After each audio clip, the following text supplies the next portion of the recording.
Éperdu de chagrin, le prince a juré de mettre le plus de distance possible entre lui et le pays de sa douleur.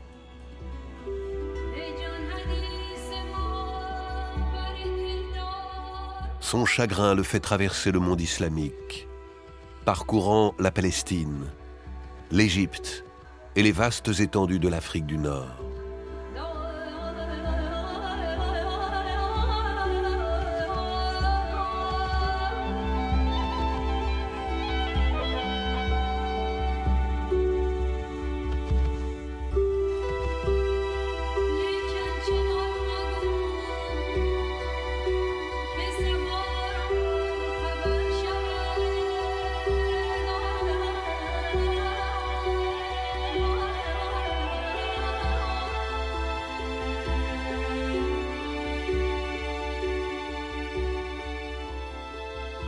L'Odyssée du prince dure 5 longues années.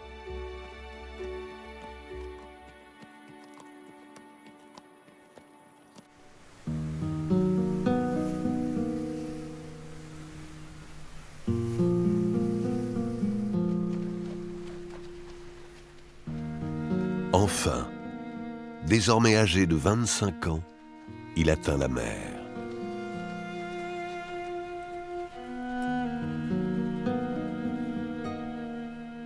Il contemple l'immensité de l'océan.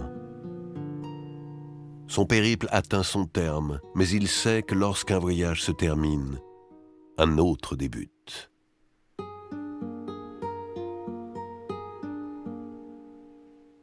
Même s'il a perdu tout ce qu'il avait, il va recommencer.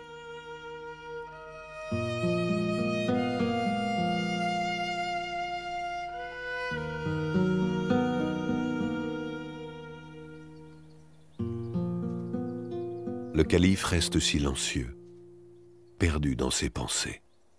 « Où ton récit m'emmène-t-il » demande-t-il à Marianne avec impatience. « Es-tu en train de me dire que je dois faire un voyage ?»« Oui, lui répond-elle, mais pas celui auquel vous pensez. »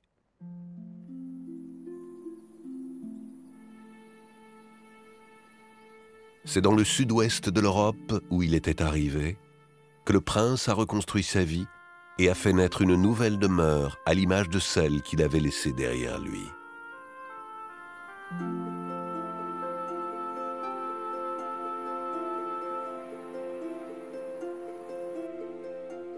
Dans les jardins, il a planté des orangers, des citronniers, des dattiers et des grenadiers, pour qu'ils lui rappellent les jardins de son ancien palais.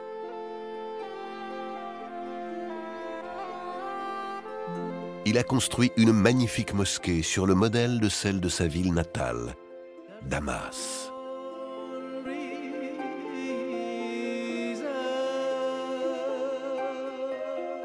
Pour tous, il est devenu Al-Dakhil, l'exilé.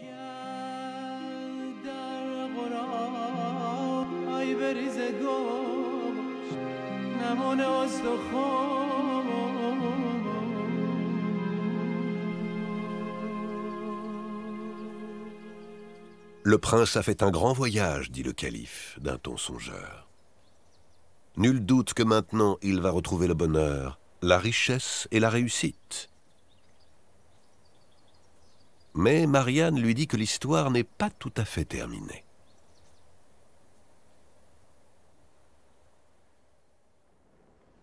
Alors Marianne donne au calife la dernière partie de l'histoire.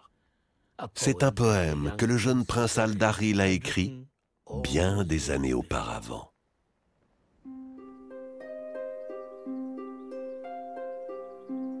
Parmi nous est apparu un palmier, en cette contrée d'Occident bien loin de la terre des palmes.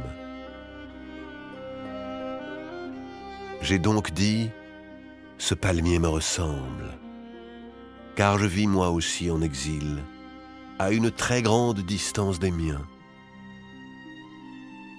Toi aussi, palmier, tu as grandi en terre étrangère, et nous sommes tous deux des exilés.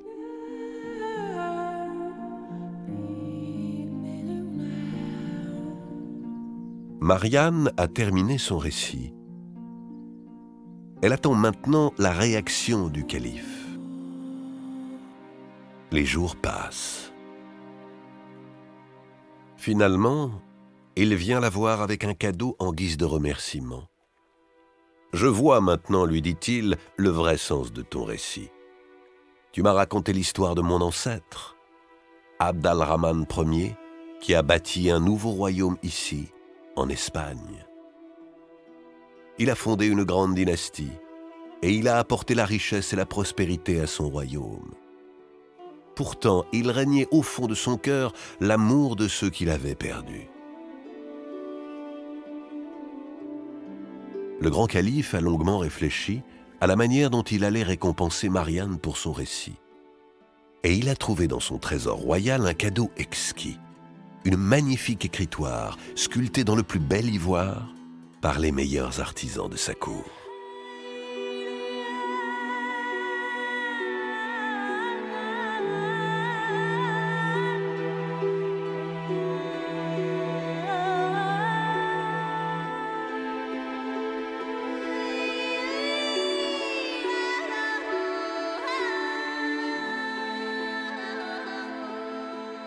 « Je t'offre ce cadeau, dit-il à Marianne, parce que je vois désormais que ce que je cherchais a toujours été là, avec moi. » Après cette révélation, le calife de Cordoue a lui aussi commencé une nouvelle histoire. De son amour avec Marianne est né un fils, Al-Hakam II. Telle est donc la légende du grand calife qui a découvert ce qui compte véritablement dans la vie.